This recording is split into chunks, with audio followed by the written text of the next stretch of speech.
Good morning, Opening Pathways viewers. This is Tom Lenoble. It's good to have you with me again. I am really thrilled today because I have Michael Olenick with me. He is the CEO of the Child Care Resource Center. Michael, welcome to the show. Thanks, Tom. Nice to see you. Yes, I've been looking forward to this one. So I'd love for you to tell me a little bit about Child Care Resource Center and what it was that got you involved and why you love it so much.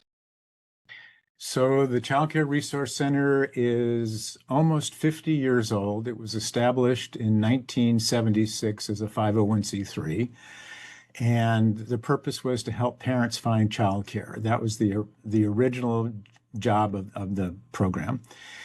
Over time, in 1978, there was some state legislation that created a statewide resource and referral system, and also a small voucher program for low-income parents so that they could be able to go to work or go to school and do that because they had childcare, and that our agencies would pay for that childcare. Over a long period of time, the agency has grown. I've been the CEO now since 2003. And during that period of time, when I started, it was an $89 million organization serving about 18,000 kids in the San Fernando and the Antelope Valleys of Los Angeles, which is the northern end of Los Angeles County. Since then, we have expanded in a variety of ways and in a variety of services to where we are now not only in the northern end of Los Angeles County, but we also have the San Bernardino County, which is the largest largest county in the United States, 20,000 square miles. So we are now in 22,500 square miles. We have grown from a staff of 300 to a staff of 1,400. That $89 million is now just about $800 million. We're servicing about 100,000 children a month, about 55 or so thousand families. We also provide some mental health services. We do programs for child care providers to improve the quality of the programs that they provide. We have apprenticeship programs for people who are interested in getting into providing child care. We do the biggest thing we do is actually pay for child care for most of those families and most of those kids. And it has become a really large operation. For a nonprofit, it's gotten very big.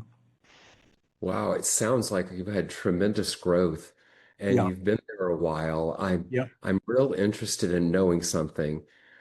You've been involved in this work for a long time. There's something in the backstory. There's something about Michael from earlier days, maybe a role model that sparked this kind of work you're doing.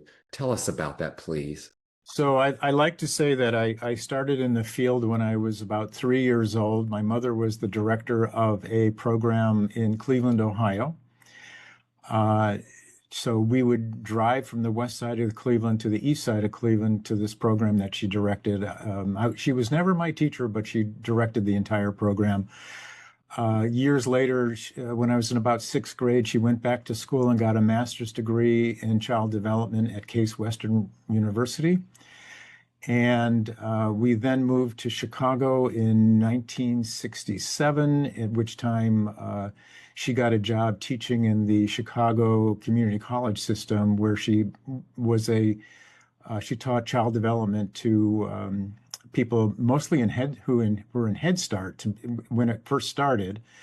And I've sort of been involved in the field for a really long time.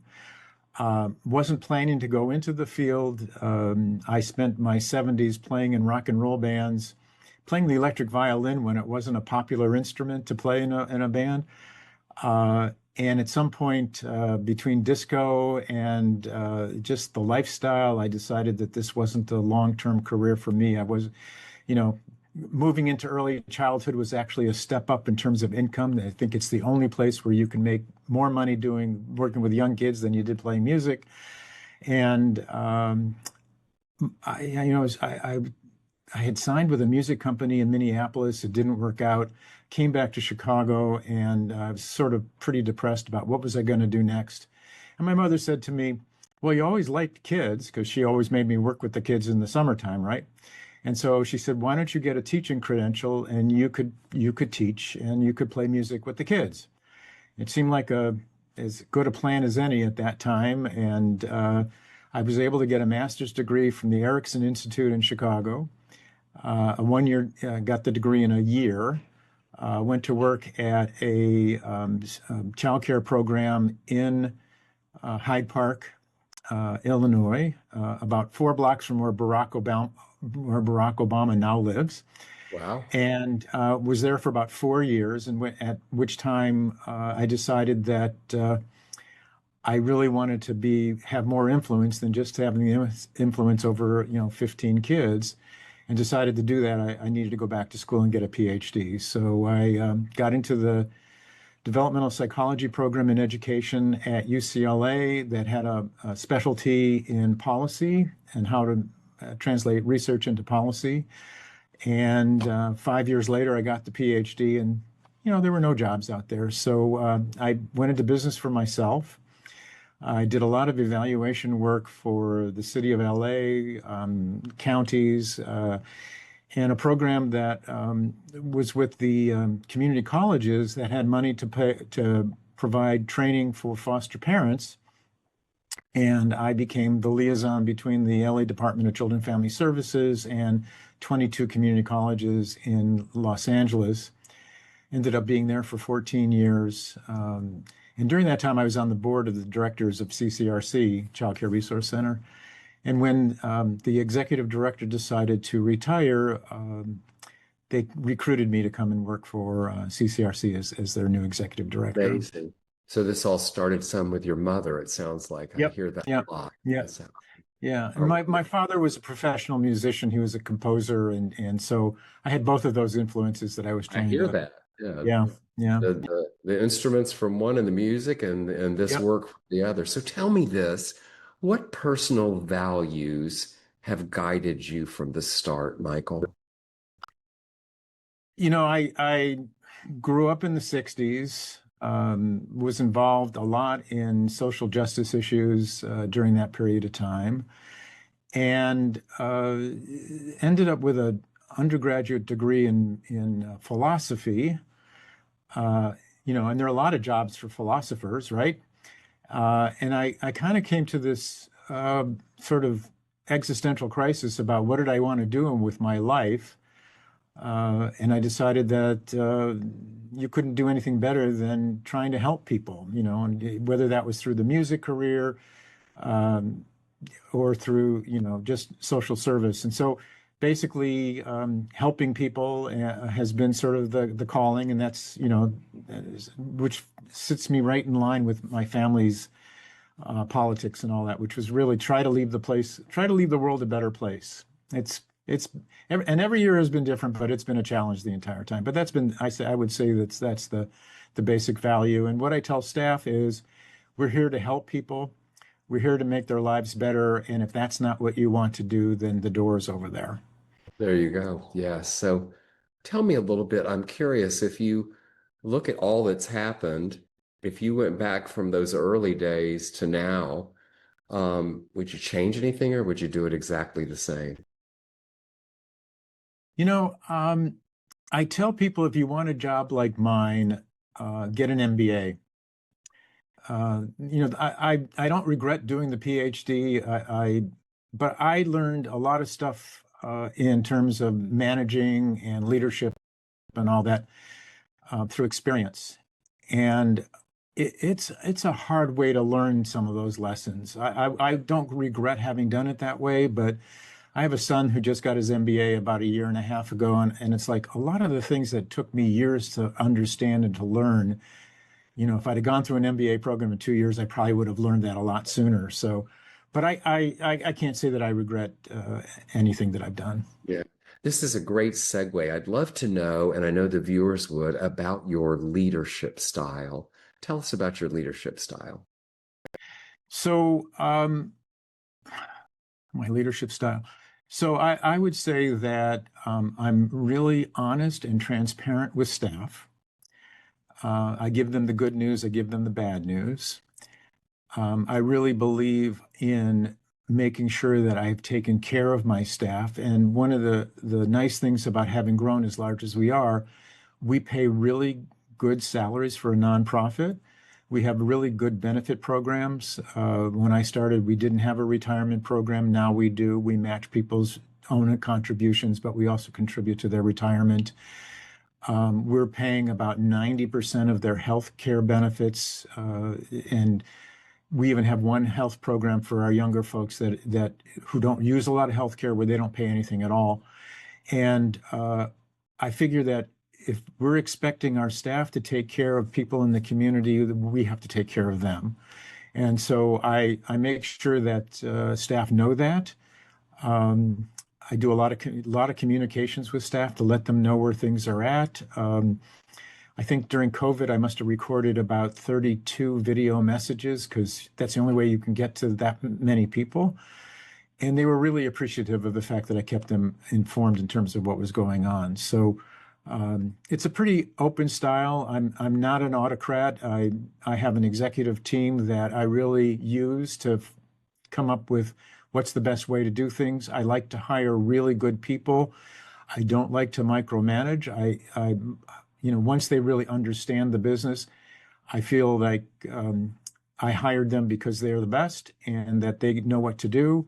And I try to stay out of their way. And then they come to me and they say, I'm thinking about doing this. What do you think? And, after 40 years of experience in terms of managing or consulting and all that kind of stuff, I'm able to really help them define their Yeah. ideas sometimes better. Yeah. Tell me, what has this journey you've been on taught you about trust? Uh, well, you trust people until you can't. I would say that, over the years, I've had people that they did a really great job, and then for some reason or other, all of a sudden they stopped doing that really great job. And um, I tend to give people the benefit of the doubt until it becomes overwhelming that I can't. And not that that happens all that often. I've had I have a lot of people who've been with me a long time. I just recently, in the last 3 years, had to replace several people, not because they wanted to leave, but because they retired. And they had gotten, I don't want to say they'd gotten old, but they were done. And so they retired, which meant that I was able to replace them. And because of our size and because of our scale and economies of scale, I've been able to get over time more and more sophisticated people, and I keep learning things from them in terms of, finance and stuff like that. Do the same thing with my board. I've recruited when I came on here 22 years ago, it was mostly child development people, and I said, I don't need child development people. What I need is people who know things that I don't know. And so I have recruited a lot of business people, several CPAs, land developers, real estate developers, things like that, that help me in the areas that I never really learned very much about. And in the last 10 years, we've been able to purchase two of our buildings. We did a bond to purchase one of them, all because I had a board member who was interested, who was actually a forensic CPA who also got a master's degree in what is it? He got a master's degree in social entrepreneurism. I always blank on the name, but and his project for his master's degree was how do you buy a building with a bond? And the reason why he was doing the program was because his daughter was getting her master's degree, and he said it was the only way he could see her, so he did it too. I love that story. It's a great story, but he has been really, in terms of our financials, in terms of the real estate stuff, he's been really helpful. Got a couple people who are HR attorneys, which is, if you've had any interactions with HR attorneys, they're not cheap. So I get some free advice, which is nice. So you have a board that's made up of a variety of different kinds of people, and they help you to build things. Good, good, good, good. So tell me, how do you decide when to pivot or push through? Well, I'm not sure this is going to answer your question, but one of the things that I discovered over time was a super strength of mine was that I was able to take information from a variety of different places and figure out where things were going. And, and not just like tomorrow, but I'm talking about like 5, 10, 20 years in the future. And, it's sort of I don't quite know how I do it exactly, but I'm able to figure out where we should go, and that's and we've gone. So sometimes it ends up being harder than I thought, and so this is the push through part is that we decided a couple of years ago we really wanted to do more in the area of mental health. And I know very little about mental health. So going out and finding somebody who knew a lot more about mental health as one of the staff, and then finding that we needed consultants to help us write the grants because it's very hard if you're not a mental health agency to break into the mental health field. And so we've brought in some expertise from the outside to help us do that. Interesting. So that's kind of a pushing through kind of a thing. The pivot is when I got here, we were 95% providing vouchers and childcare. And over time, it was like we got to diversify our revenue, got it down to about 70%. And then we got a whole bunch more money in the last couple of years that pushed us back up towards 90%. So now I got to work on getting that revenue diversification more right-sized again. Yes. Tell us what you've learned about team culture and how you see one can protect the team culture. You start with having to make sure that you've got the right people on the bus and get the people who don't fit off the bus. And then you've got to get everybody to buy into the vision that you provide. And it gets easier over time as you demonstrate that you were right, or that you as a group were right. And once you've had one success, that leads to more successes. But I started with a very difficult group of people who none of whom wanted me to be the executive director as my team. And over a couple of years, I had to really sort of counsel several of them out Yes. because they wanted to be to run their own silo, and they didn't care about what anybody else was doing. And you really have to build something that's an agency-wide culture, not just a division culture. Yeah. So it's a little bit of getting everybody to buy in, but making sure you've got the right people on the bus. Making sure you have the right people. How do you Yeah. define success beyond metrics? What does success mean? We all have metrics that we run our Yeah. businesses by, but what is success if you set those aside? So over this last year, we have been collecting stories from our clients in terms of what was the impact of our programs. And we now have about 1,000 stories that we have collected, and almost all of them talk about how the fact that we were able to support them, put them on a path of success themselves. And so, being able to be successful in terms of helping people and then being able to find out that you really did help them, I think is my number one metric. Also, in the last, I think, 5 or 6 years, there are about 70 agencies across the state that do similar things to what we do, and they vary in size and all that. And we've been able to get into providing them with a lot of support to help them build out their programs as Uh, well. So I get a lot of people asking me for advice. And so, um, and I have a story for every occasion. So, but they want to know how to do stuff. And, I've been around a long time at this point. And so that, how did you do it? Um, and so that's another measure of success yeah. is asking for your advice. Yes, it Not to is. mention the fact that I've been on a number of commissions and things like that where I get to weigh in on the direction of the field in general, both at the state level and as well as at the national level. What a wonderful contribution. Tell me Yeah. this. What are hmm you most proud of, not professionally, but personally? What impact are you most proud of that you've made personally? I've uh,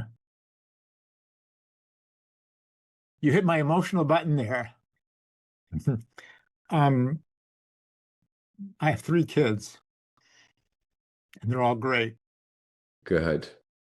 and they're all really good people. I love hearing this. I have to share with you, Michael, when I ask that question, and I don't always ask it, but when I do, often people reflect on what they've done and been able to do and with their children, and that their children have grown up and are contributing to society and Yeah, doing well. And I believe that started right with the people that raised them and brought them up. Yes, we're all individuals and we go our own way, but there's definitely influence we have along the way that can shift that. So congratulations on that feeling. And sorry, I hit your emotional button there. yeah. Um, I'm curious about something. Um, have you ever had to say no to growth because it just wasn't aligned with the organization? Yep, yep. Actually, early on, there was a program that was being funded by First Five Los Angeles, and they had a change in leadership there. And the second year that we had this funding, they changed some of the deliverables and expectations. And when we did the math, I said, we're going to lose money on this. And I said, just because we're a charitable organization doesn't mean that we work for free. And one of my staff, who was actually running that program at the time, said, "You mean we're not going to apply for this?" I said, "Not if we're going to lose money." I said, at the end of the day, this is a business and we have to treat it like a business. And we can't do anything that loses money unless we know that it's going to lead eventually to something much larger. And there have been a number of times where we've turned down contracts because they just weren't going to do that. That's one thing. The other one is that, sometimes people ask you to do stuff that's really outside of your scope. We recently had a conversation around in the mental health space, you have outpatient services and then you have inpatient services. And we had somebody who was trying to convince us that we should get into doing inpatient services. And I said, we're more about prevention and some intervention, but we're not about inpatient services. I said, that's a bridge too far for us. And we turned down going down that road. We Yes. actually didn't apply for a very large grant that we probably could have applied for, but we didn't. Yeah, that is a whole different area to Yeah, be in, yeah. sure. How does Michael balance being a leader with being a learner?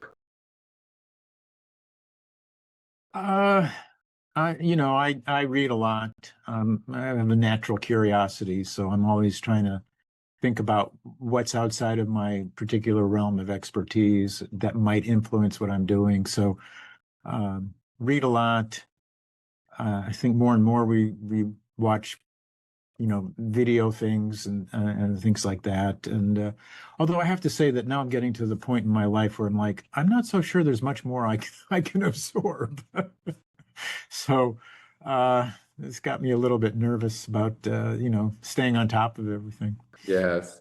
Yeah, it's funny. I sometimes say, somebody else say, "Do you remember that?" I said, "Look, I have to preserve this space. There's only so much it can hold, so I can take in new, but something has to Yeah. slip to take in something new." I think the other thing that's happened is that, when you've been around a long time, you often find that some idea is being circulated again for the third or fourth or fifth time. It's really interesting right now in the childcare field. All of a sudden, everybody's talking about businesses, being involved in childcare. I think this happened during COVID, when all of a sudden a lot of businesses realized that if there wasn't childcare, they wouldn't have a workforce. And, people said, oh, businesses involved in childcare. Well, in 1987 or so, I chaired a committee for the city, a subcommittee for the city. The city had a mayor's advisory committee on childcare when Tom Bradley was the mayor. And there was a subcommittee on employer-supported childcare. And so for about 5 years, I chaired that committee. And there was a lot of, we did 5 conferences in 5 years. We got a lot of interest for 5 years. And then all of a sudden, there was a downturn in the economy in the early 90s. And all of a sudden, businesses weren't interested anymore. And so, so this new interest, I'm a little dubious about whether or not it will continue or whether it's just right now. Now, there was some legislation at the federal level that allows for businesses to write off childcare expenses for their employees. That's new, so that may stay around. But there's a part of me that goes, I think we've been here before. So that's interesting.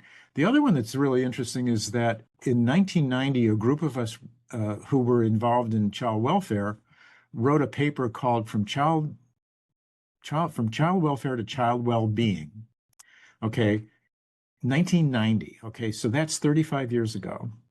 In the last 2 years, there has been a push towards moving from mandated supporting of kids who might be being abused to actually providing support so those kids wouldn't get abused. So it's gone from mandated reporting to mandated supporting. And so I keep going, we wrote this paper 35 years ago. This isn't new. So there's that kind of stuff. Is that, one of the things that it sort of stimulates me to continue to work is that there aren't a lot of us left that remember that, these things have happened before. Yes, the depth. Yeah, yeah. And they think they invented it. And it's like, no, sorry. Yeah, I'm not even sure we invented it 30 years I ago. work with a lot of younger generations, which I love, and sometimes they'll share something that they think is new. I said, no, no, I've seen that go around a few times. You might have a different Yeah, name on it, but it's not that different. Michael, exactly. tell me this: what Yeah. is the boldest vision for the organization in the next 5 years? The boldest vision for the organization. Uh, I would hope that we get our statewide folks to realize that they are not their contracts, but that we are a system statewide. That, we service probably about 400,000 kids, and everybody says that we're too complicated. And yet, if you look at schools, they're a system, and people think of them as a system. They don't think of them as a conglomeration of contracts. And so I think that's if we can get the state and the community to understand that there is a statewide system that works with young children outside of the education system, I think that's probably the vision that I've been working on this now for several years. I see. Tell me this: what lights you up about what's going on in culture today? What gets you excited about what's happening in the culture of our society today? That's a hard question to ask right now. It's, it seems like we've gotten into this, this culture piece where you're either on one side or you're on the other side, and and whichever side you're on, the other side is the enemy. And it seems like it's gotten worse. Yeah, and it's funny because I was talking to a friend of mine yesterday about we went to college together. So we went to college at the end of the 60s, the early 70s. So Vietnam War, right? And when you think about that period of time, you think about hippies and you think about, all that stuff. And we went to the University of Illinois, and I said, if you remember Kent State and the May strike, where all the universities shut down for about a week, I said, not everybody was anti-war. There were a lot of people that were pro Vietnam War, in our age group. And so, that hasn't changed. There's always been this, conflict between how people see the world. I think you have to think about what's in the best interest of the next generation, and you have to come to some sort of confluence between these 2 points of view. I'm not so sure we're going to get there for a while. I Yeah. mean, the damning of each other is really concerning. You Yes. know, Yes. the one We could place where use. people the one place where people do get seem to come together is around little kids. Yeah. Oh, that's good. That's really good because we could Yeah. definitely use some I mean, music. so they're I feel like we're in a position where we're basically talking about how do we help the next generation grow up and be citizens of this country, uh, and we have to make sure that we're supporting all the kids regardless of the political aspirations of their parents. Yeah. If someone were listening to this podcast and was just starting out on their journey, and doing something like you're doing of maybe getting into leading an organization that was of service to others, what words of wisdom would you share for them as they were starting out on the journey? Well, I would say, for leadership, make sure that you understand that while it's charitable, but it's also a business. That's I think the number one piece. The second one is make sure that you get really good people, especially in the finance area and especially in your human resources area, which are the two areas that, a lot of people get into the charitable work because they want to do good, but they don't think about all the business stuff that goes on behind the scenes that you have to do a good job with. Otherwise, Yes. you will get killed. Either you'll lose your contracts, or you'll end up on the front page of the LA Times and you'll lose your contributors. And so you need to make sure that you've got a really squeaky clean organization. Nice wisdom for today. Yeah. I have one final question for you today. Mhm. If your younger self was watching this podcast, what would you tell him? Um, so I'm not quite sure how to answer this one, Tom, but you know, I think of myself in my younger days, in my 20s, as being somewhat of a screw up. And sometimes I'm really surprised by the fact that I got a PhD. I'm surprised by the fact that I've gotten a lot of recognition over these last number of years.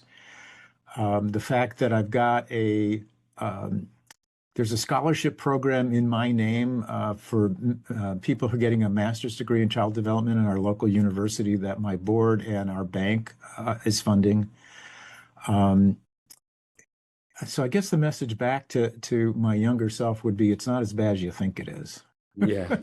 Or Yes, it's yes. not going to be as bad as you think it is. I think that would be a better way to phrase it. Uh, I have something I believe about this. In fact, I have a book coming out that's the whole purpose of it is there are parts of our lives often that we look back on and sometimes we either feel shame, they're a little outrageous, or they feel like they should be kept a secret, or perhaps nobody will understand. And the reality is who we are today is the sum of all the parts of who we've been. And if something had been different, we might not be exactly who we are today. So there's lessons and learnings from these parts of our lives. So thank you for sharing that with Yeah, us. yeah, I would agree. I'll tell you a funny story. So I decided I'm not going to do the music career anymore. And so I'm 26 or 27 years old. And before I went back to school, there was a year's gap.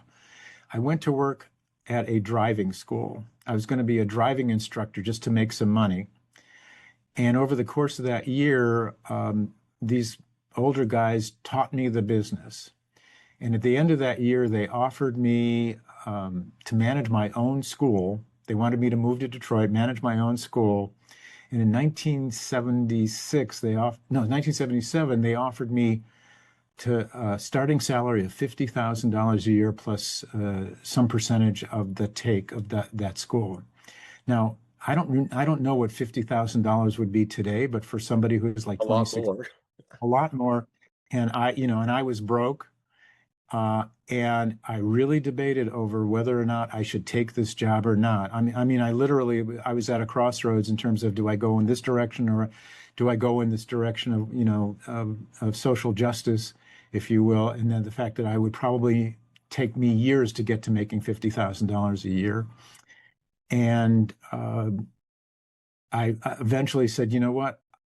When I'm on my deathbed, when I look back, who do I want to be? So here I am. There you go. There you Yep. go. We'll leave on that note of Yep. these things we do in life and our direction of what we want to think on our deathbed, whether we taught people how to do a three-point turn or whether we help children along the way. Right. Wonderful. Michael Olenick, Yep. thank you for being on Opening Pathways today. You're Tell welcome. the viewers again a little bit about Child Care Resource Center and if you're interested, where they can find out more about you.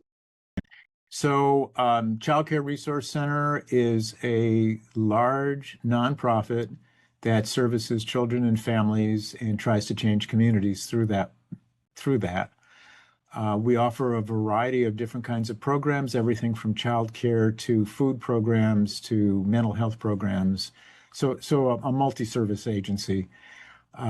You can find out more about us at www.ccrcca.org. So it's ccrccalifornia.org. Thank you. Michael, thank you for being on Opening Pathways today. Well, thanks, Tom, for inviting me. I enjoyed it. I'm glad. And to my viewers, this is Tom Lenoble, and I'll see you next time.